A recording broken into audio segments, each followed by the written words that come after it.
Děkuji vám za důvěru, kterou jste mi projevili tím, že jste mě právě zvolili prvním prezidentem České republiky. Z toho musíte stát naprosto vzpříma. Zastrčit. To bude ta televize, ti lidi budou na to. Pan Václav Havel byl zvolen prezidentem České republiky. Ježišmarja, já jsem zase prezidentem té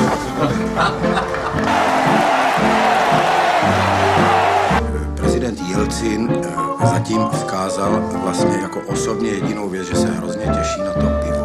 Jsme dvě pohonné hmoty, naftu a becherovku. Podle doktora Pavka nelze jednoznačně říci, jestli byl nádor způsoben kouřením. Jedna z posledních cigaret, kterou pan prezident před operací měl, byla vykouřená spolu s panem ministrem zdravotnictví. Standard vyšetření pana prezidenta, na kterého považujeme za průměrného zdravší. Je o 10 let mladší a je větší rotoman než To je... Zatím to nevyluzuje zvuky. To je nějaký šmejt.